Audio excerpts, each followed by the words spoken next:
여러분 안녕하세요. 오태훈입니다. 자, 여러분들 어떻게 앞에 하셨던 내용들 잘 정리하고 계신가요?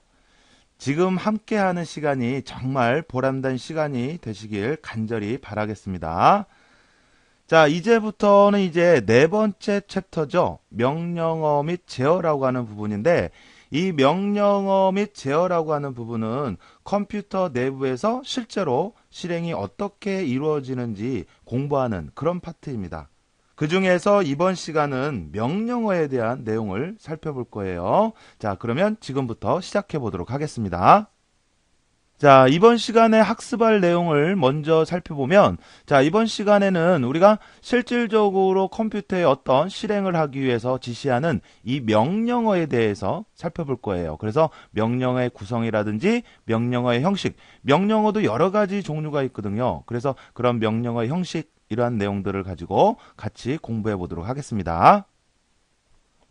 자, 먼저 명령어의 구성을 볼 건데, 자, 이 명령어, 자, 명령어, 인스트럭션이라고 하죠. 이 명령어라고 하는 것은 이제 컴퓨터에 어떤 실행을 지시하기 위해서 내려주는 거죠. 우리 사람도 누구한테 뭐를 시킬 때 명령을 하죠.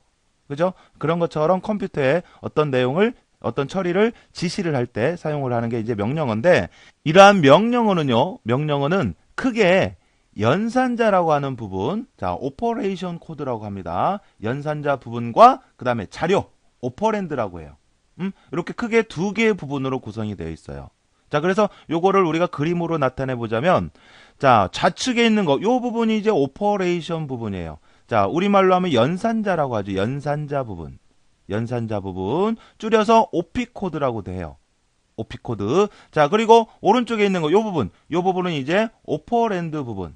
자료에 대한 정보를 쓴다 그래서 자료부라고도 하고, 번지부라고도 하고, 그 다음에 주소부라고도 해요. 여러 가지 형태로 표현을 하는데 실제 문제에서 보면요. 연산자가 어쩌다 저쩌다 이렇게 연산자라고 하는 말을 쓰는 경우도 있고 오퍼레이션이라고 문제를 표현할 때 오퍼레이션이라고 표현하는 경우도 있고 오피코드라고도 표현하는 경우도 있고 그래요. 문제에 따라서. 자, 여기도 오퍼랜드라고도 쓰고 그다음에 뭐 주소부라고도 쓰고 뭐 번지라고도 쓰고 뭐 그런단 말이에요. 그러니까 전체적인 용어를 여러분들이 다 알고 계셔야 돼요.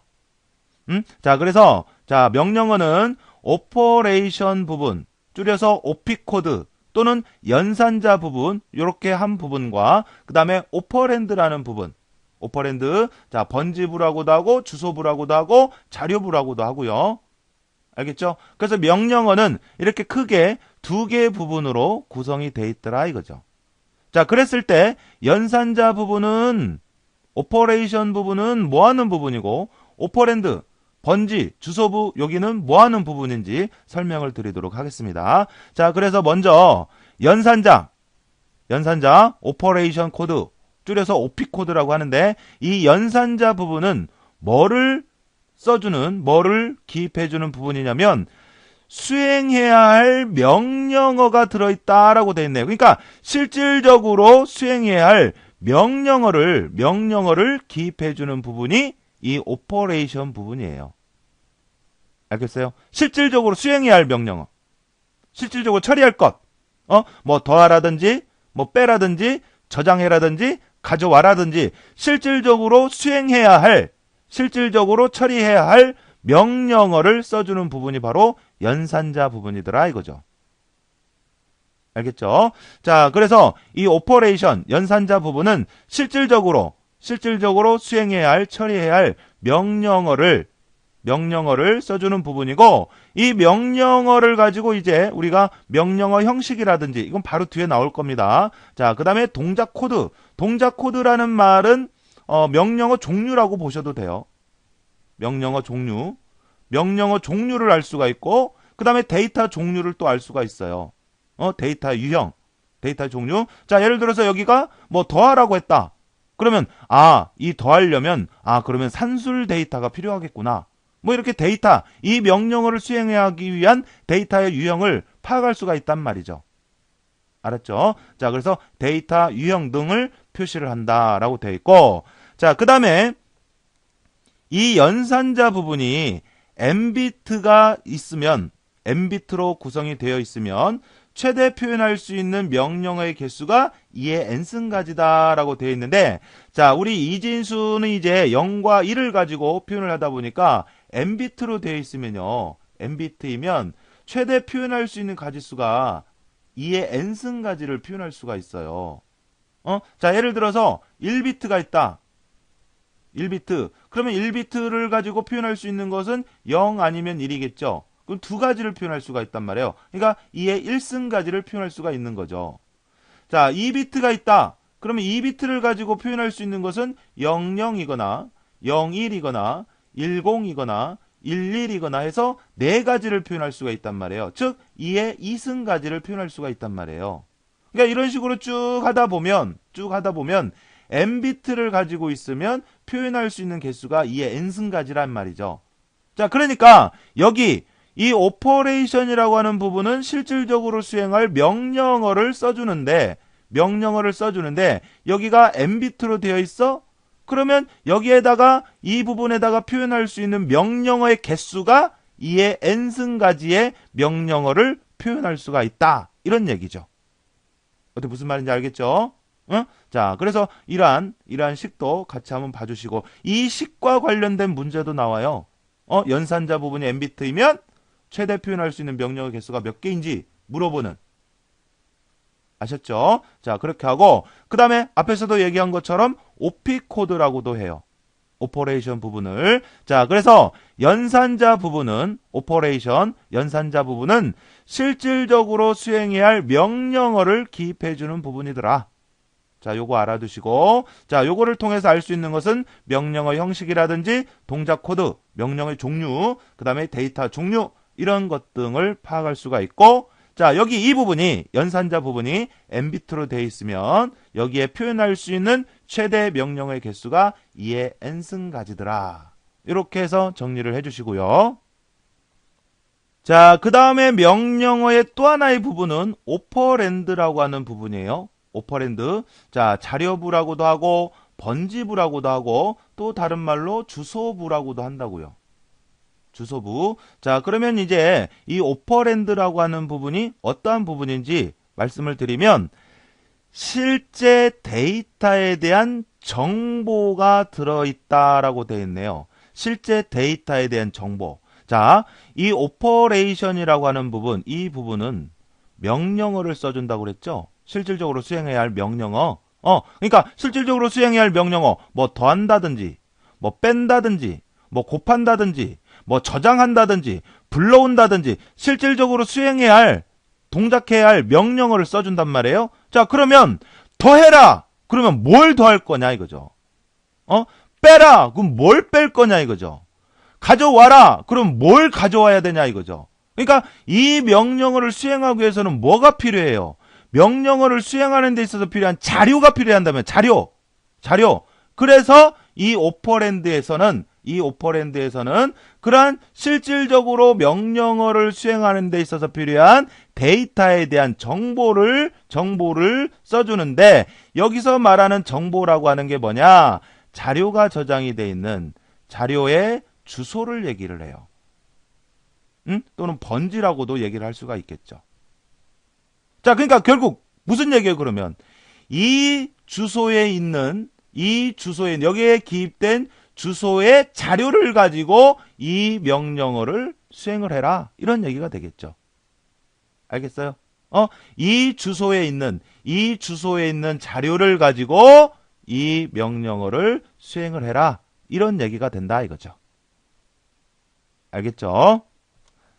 자, 그 다음에 그 아래 보시면은 여기 명령어의 순서. 그러니까 여기에 이제 실제 데이터에 대한 정보라고 하는데, 그 정보에는 명령어의 순서를 나타내는 경우도 있고, 그 다음에 금방 얘기한 것처럼 데이터의 주소, 그 다음에 그 데이터 주소를 구하는 데 필요한 정보, 이런 것들도 같이 표현해 줄 수가 있더라 이거죠.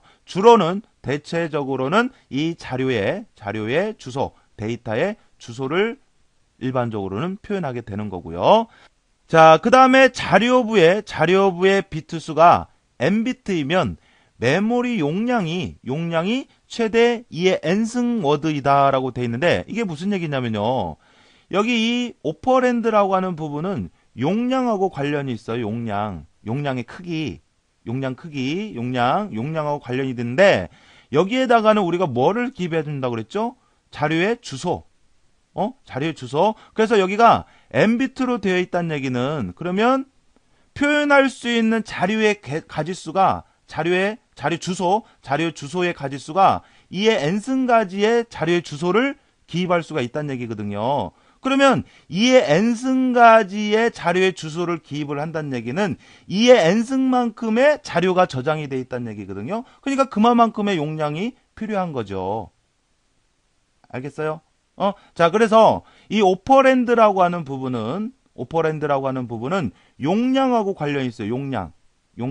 그래서 주소 부분이, 자료 부분이, 번지 부분이 m비트로 되어 있으면 용량은 최대 2의 n승만큼의 정보를 저장할 수 있는 용량을 가지고 있더라. 이런 얘기입니다. 알겠죠? 자, 여기 이 오퍼레이션이라고 하는 부분, 이 부분과도 같은 원리예요. 같은 원리. 여기가 m비트이면 표현할 수 있는 명령어의 개수가 2의 n승가지라 그랬죠? 근데 여기가 번지 부분이 m비트로 되어 있으면 여기에 표현할 수 있는 자료의 주소의 개수가 2의 n승가지라는 얘기니까 그만큼 2의 n승가지의 자료를 저장할 수 있는 공간이 있다. 이 말이다는 얘기죠.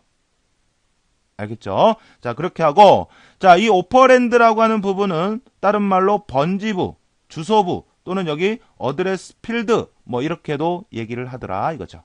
자, 그래서 이제 정리를 하자면 이 오퍼레이션이라고 하는 부분, 여기는 연산자라 그래서 실질적으로 수행해야 할 명령어를 기입을 해주는 부분이고, 오퍼랜드라고 하는 부분은 그 명령어를 수행하기 위해서 필요한 자료에 대한 정보. 여기서 정보는 대체적으로 이제 주소를 의미를 한다. 자료의 주소, 이렇게 생각하시면 되겠어요. 그래서 이 주소에 있는 자료를 가지고 이 명령어를 수행을 해라. 이런 의미다. 이런 얘기입니다.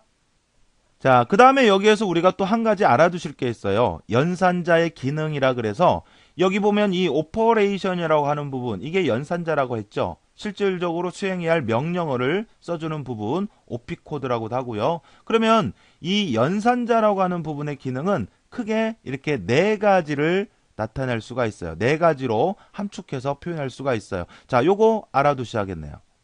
요거. 그래서 어떤 기능이 있냐면 함수 연산 기능이 있고요. 그 다음에 자료 전달 기능이 있고, 그 다음에 제어 기능이 있고, 입출력 기능이 있더라 이거죠. 자, 그러니까 이거는 이렇게 생각하시면 돼요. 내가 여기에 실질적인 명령어를 써주는데, 자, 여기에 더해라, 빼라, 곱해라, 나눠라, 이런 연산을 하는 명령을 써주면 연산 기능이 있는 것이고, 자, 자료를 어디로 가져와라, 어디로 보내라, 이런 전달시키는 명령을 써주면 전달 기능이 있는 것이고, 그 다음에 뭐 어떻게 처리해라 라고 하는 지시하는 명령을 써주면 제어 기능이 있는 것이고, 뭐 입력해라, 출력해라 이러한 명령을 써주면 입출력 기능이 있는 것이고 그런 거예요. 알겠어요? 자, 그래서 연산자의 기능 네 가지, 함수 연산 기능, 연산하는 명령을 써주면 연산 기능이 있는 것이고, 전달하는 명령을 써주면 전달 기능이 있는 것이고, 그 다음에 제어해주는 명령어, 뭐 순서랄지 이런 것을 제어하는 명령을 써주면 제어 기능이 있는 것이고, 뭐 자료를 입력해라, 출력하라 이런 명령을 써주면 입출력 기능이 있는 것이고 해서 연산자의 기능 네 가지 요거 알아두시자 이거죠. 함수 연산 기능, 전달 기능, 제어 기능, 입출력 기능 이렇게요. 알겠죠? 자, 그래서 요거 정리해 주시고요.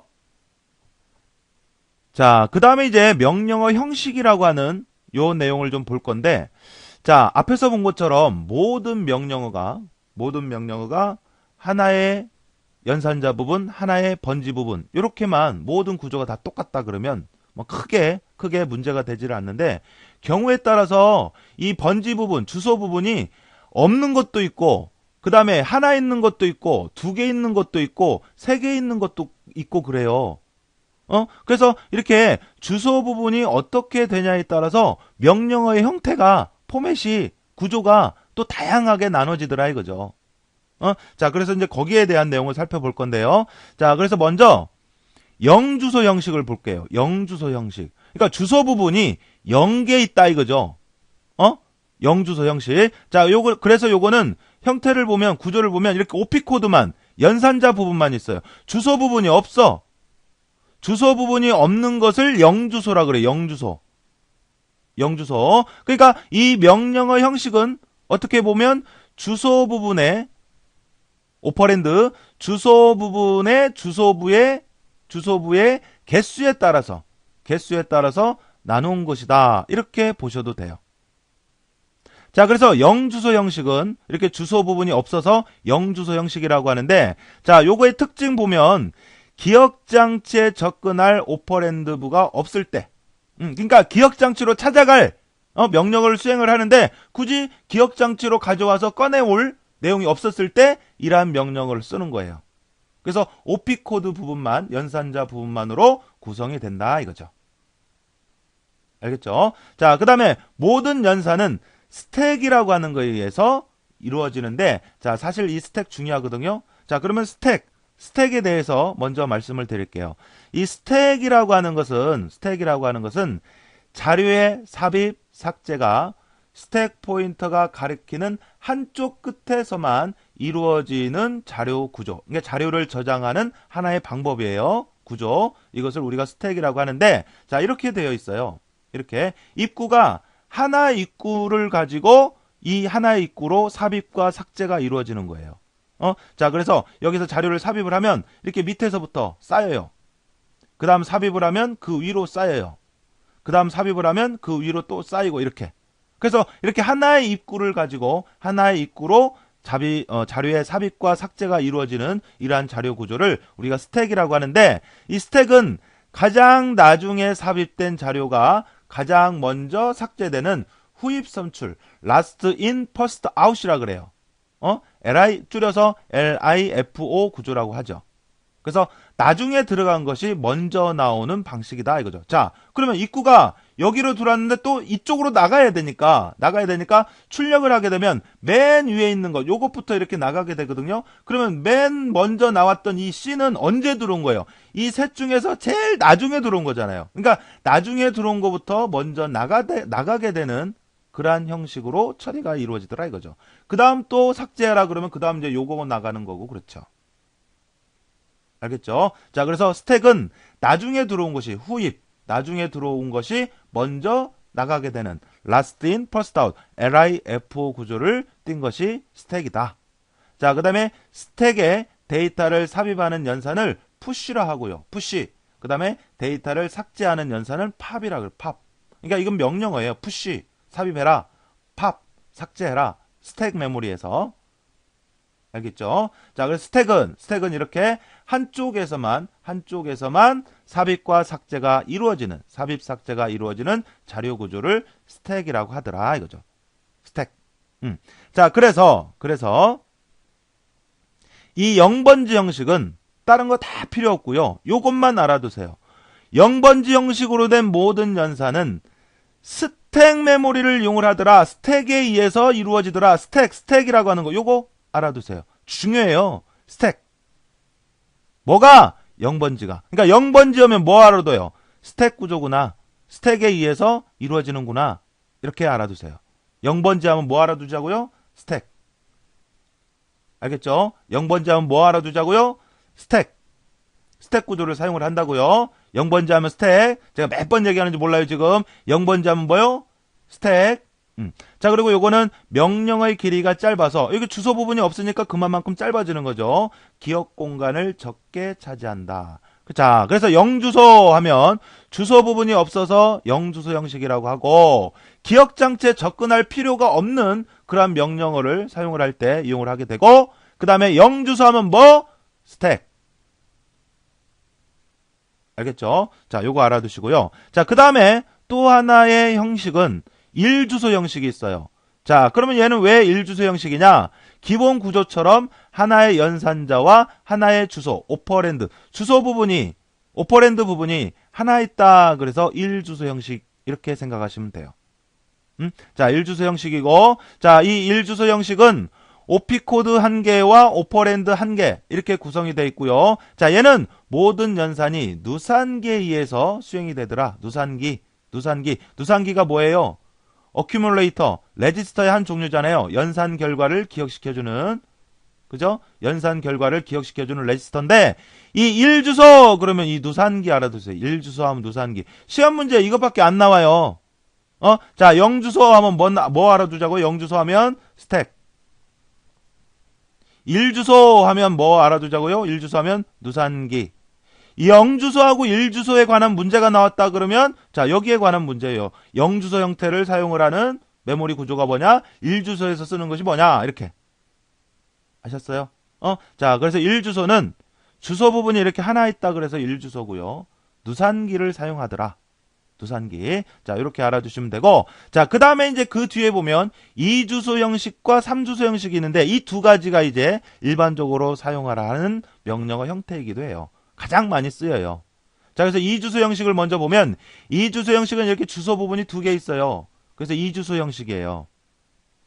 2주소. 자, 그래서 2주소 형식은 이렇게 주소 부분이 두 개 있는데, 오피코드 하나와 두 개의 오퍼랜드로 구성이 되어 있고, 연산 결과는 오퍼랜드 1에 기록이 되므로 오퍼랜드 1에 기록되어 있던 원래 내용은 지워지게 된다라고 되어 있는데, 자, 무슨 얘기냐면 여기 같은 경우는 예를 들어서 뭐 더해라, add라고 하는 명령이 더하는 명령이에요. 더해라. 그리고 더하기를 하려면 두 개의 자료가 필요할 거 아니에요. 그죠? 그래서 A, B 이렇게 써준단 말이에요. 그러니까 이게 무슨 얘기예요, 그러면? A에 있는 곳의 자료와 B에 있는 곳의 자료를 가지고 더해라, 이거죠. 알았어요? 그러면 더하고 나면 그 결과가 있을 거 아니에요. 그 결과를 앞에다 저장하게 돼요. 그래서 이 오퍼랜드 1을 결과 주소라고도 해요. 결과를 저장한다 그래서 결과 주소라고도 해요. 자, 그래서 그 결과를 앞에다 저장하다 보니까 원래 있던 이 값이 있을 거 아니에요. 원래 여기에 있던 내용은 덮어 쓰는 거니까 지워진다 이거죠. 그래서 원래의 자료가 지워진다. 이렇게 설명을 하고 있어요. 자, 이 주소 형식은 주소 부분이 이렇게 두 개 있다 그래서 이 주소 형식인데, 주소 1에 있는 내용과 주소 2에 있는 내용을 가지고 연산을 해서 그 결과를 앞에 저장하게 됩니다. 자, 그러다 보니까 원래 1에 있던 주소 1에 있던 내용은 지워지게 되더라. 이런 얘기죠. 아셨죠? 자, 그래서 이러한 결과를 따로 저장하는 형태가 바로 뭐냐면 3주소 형식이에요. 3주소 형식. 자, 3주소 형식은 이렇게 주소 부분이 3개 부분으로 되어 있어요. 주소 부분이. 자, 그래서 주소 1, 주소 2, 주소 3 이렇게 있죠. 자, 그래서 얘도 마찬가지예요. 여기 오피 코드에 뭐 더해라. 그 다음에 여기에 뭐 A, B 이렇게 있으면 A에 있는 자료와 B에 있는 자료를 가지고 더해라. 이런 얘기가 되거든요. 그러면 그 더한 결과 있잖아요. 결과를 별도의 공간에 이렇게 저장을 하는 것이 바로 3주소 형식이에요. 그러니까 3주소 형식은 오퍼랜드 3이라고 하는 이 부분에 결과값을 저장을 하게 돼요. 그러다 보니까 원래 있던 주소 1, 주소 2에 있던 내용은 어때요? 그대로 보존이 되는 거죠.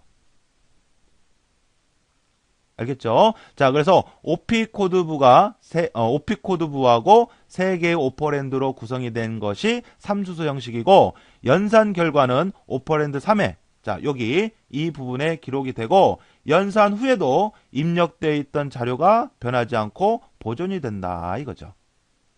무슨 말인지 알겠죠? 자, 이렇게 해서 이번 시간에는 우리가 명령어라고 하는 거, 명령어의 구조가 어떻게 생겼고, 그 다음에 명령어 형식이 어떤 것들이 있는지 해서 간단히 명령어에 대해서 쭉 살펴봤는데, 자, 그러면 이제 이와 관련된 문제로는 어떤 문제들이 출제가 되었는지 보면요. 자, 첫 번째 문제를 보니까 명령어의 구성이 어떻게 되느냐 이걸 물어보고 있어요. 명령어의 구성을 가장 바르게 표현한 것은 그랬는데, 자, 명령어는 어떻게 돼 있다 그랬어요? 오퍼레이션이라고 하는 부분, 연산자 부분이라고도 하고요. 또는 줄여서 오피코드라고도 하고요. 요거 하고, 그 다음에 번지부, 그 다음에 또는 주소, 그 다음에 또는 뭐 자료에서 오퍼랜드라고 하는 부분, 이렇게 크게 두 부분으로 볼 수가 있다 그랬죠. 자, 그래서 쭉 보시면, 자, 여기 명령 코드, OP 코드를 얘기를 하고, 그 다음에 번지부 또는 뭐 주소부, 자료부 이렇게도 얘기하고, 자, 그래서 여기에서 물어보는 문제는 답은 1번이 되겠습니다. 그래서 명령어의 구조만 알아두시면 쉽게 풀 수 있는 문제고요. 자, 그 다음에 2번은 명령어 형식에서 첫 번째 바이트에 기록이 되는 명령은 그랬네요. 그러니까 이 문제 역시 어떤 문제예요? 명령어의 구성이 어떻게 되어 있는지 요거를 알면 되는 거예요. 그래서 명령어는 이렇게 크게 두 개의 부분으로 나뉘었을 때 첫 번째 바이트라 그러면 여기를 얘기를 해요. 여기. 그러면 여기는 뭘 써준다고요? 실질적으로 수행할 명령어, 연산자 부분이라고도 하고 OP 코드라고도 하고 그런다고 했잖아요. 그죠? 그걸 물어보는 거예요. 알겠죠? 자, 여기는 오퍼랜드 부분, 번지부, 주소부 이런 얘기고요. 자, 그래서 여기서 답은 2번이 되겠죠. OP 코드, 연산자. 자, 그 다음 3번은 인스트럭션, 명령어를 얘기하죠. 그래서 인스트럭션이 제공하는 정보가 아닌 것은 그랬는데, 자, 여러분들 우리 명령어를 보면 금방도 얘기했지만 이렇게 크게 두 개의 부분을 나뉘어지잖아요. 자, 그래서 앞에 이 부분이 OP 코드, 그 다음에 이제 여기가 오퍼랜드, 자료부, 주소부 이렇게 얘기를 한다고 했는데, 자, 이 OP 코드를 통해서 알 수 있는 것들은 명령어 형식이라든지 동작 코드, 그러니까 명령어의 종류, 데이터의 종류 이런 것들을 알 수가 있고, 자, 오퍼랜드를 통해서는 명령어의 순서, 데이터의 주소, 데이터 주소를 구하는 데 필요한 정보 이런 것들을 알 수가 있다 그랬거든요. 자, 그래서 이 인스트럭션이라 그러면 이 전체 이걸 얘기를 하니까 OP 코드와 오퍼랜드를 통해서 제공받는 정보가 아닌 것을 골라주시면 돼요. 자, 그러면 명령어의 순서, 요거는 오퍼랜드를 보고 알 수가 있는 거고, 그 다음에 데이터 주소, 역시 오퍼랜드를 보고 알 수가 있는 거고, 명령어 형식, 자, 요거는 이제 OP 코드, 연산자 부분을 보고 알 수 있는 거고, 그 다음에 작업을 수행하는 시간, 이거는 어디에도 표현된 내용이 없어요. 알겠죠? 자, 그래서 여기에서 답은 4번이 되겠고요. 자, 그 다음에 이제 4번은 8비트를 1워드로 이용을 하는 컴퓨터에서 OP 코드를 3비트 사용하면 인스트럭션을 몇 개까지 사용할 수 있냐라고 했는데, 자, OP 코드는 이제 실질적으로 수행할 명령어를 기입을 해준다 그랬죠? 명령어. 그런데 이 부분이 3비트로 되어 있대요. 그러면 여기에다 표현할 수 있는 명령의 개수는 2의 3승까지, 즉 8가지를 표현할 수가 있다는 얘기죠. 앞에 있는 내용 이건 아무 쓸모없는 얘기고요. 여기만 가지고 문제를 푸는 거잖아요, 지금. OP 코드가 3비트면 표현할 수 있는, 여기에다 표현할 수 있는 가지수는, 명령의 개수는 2의 3승까지, 즉 8개를 표현할 수가 있다. 이거죠.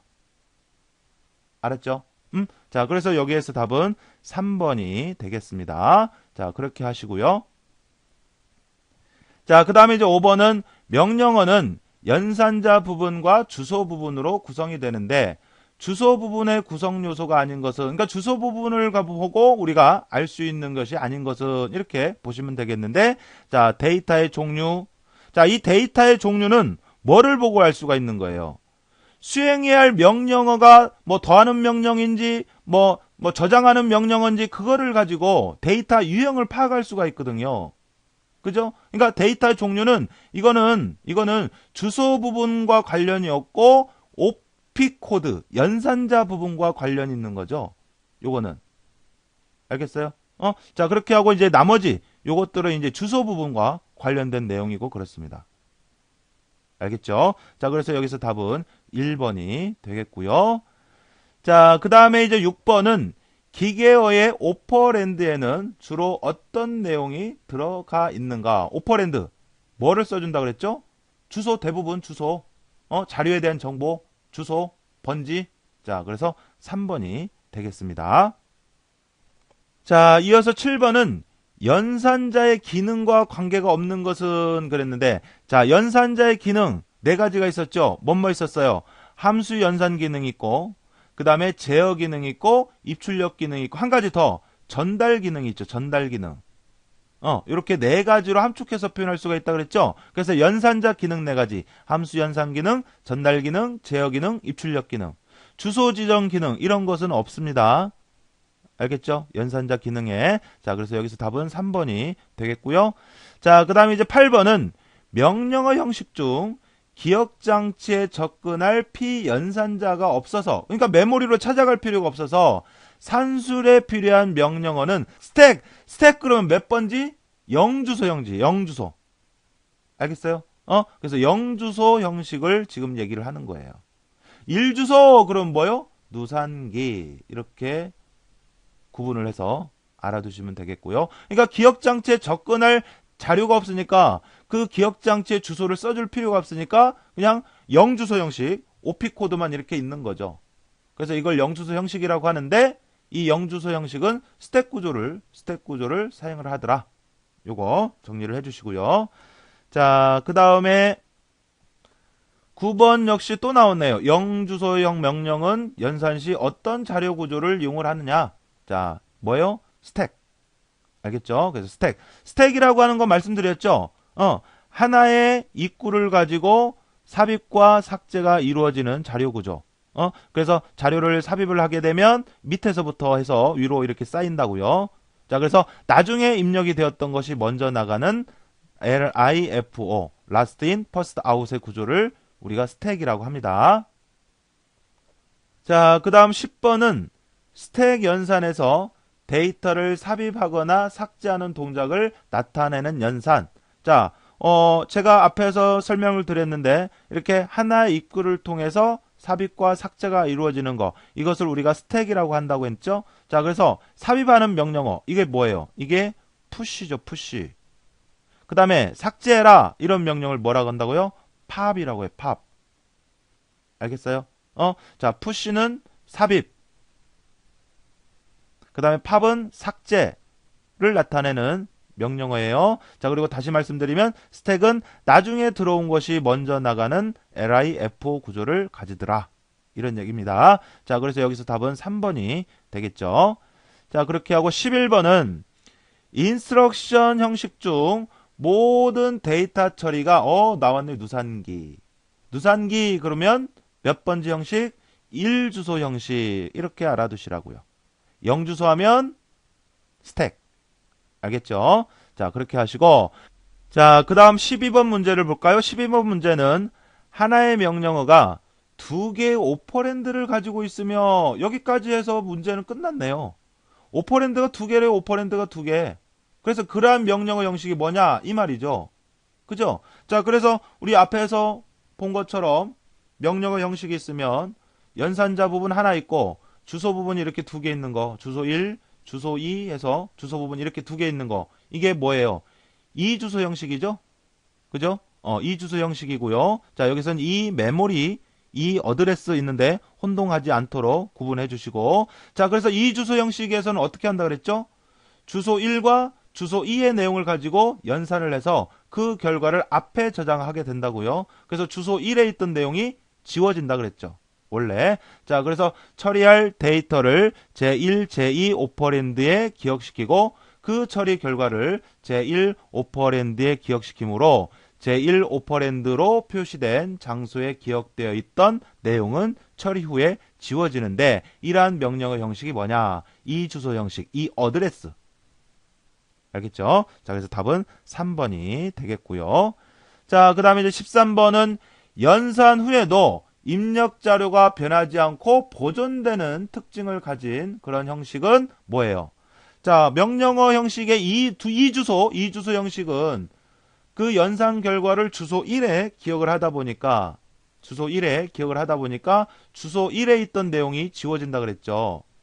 그런데 그것을 이제 방지를 하기 위해서 3주소 형식은 이렇게 주소 부분이 3개 있는 거예요. 그래서 주소 1과 주소 2의 내용을 가지고 연산을 해서 그 결과를 이 주소 3에 저장을 하는 이러한 형태를 3주소 형식, 이렇게 얘기를 한다 그랬죠. 됐죠? 자, 그래서 여기서 답은 4번이 되겠습니다. 자, 이렇게 해서 이번 시간에는 우리가 이제 명령어라고 하는 거에 대해서 쭉 살펴봤는데 비교적 내용이 어렵지는 않거든요. 그래서 여러분들 다시 한번 잘 정리를 해서 꼭 여러분들 걸로 만들어 주셔야 됩니다. 자, 이번 시간은 여기까지 하고요. 저는 다음 시간에 또 인사드리도록 하겠습니다. 자, 여러분 수고하셨습니다.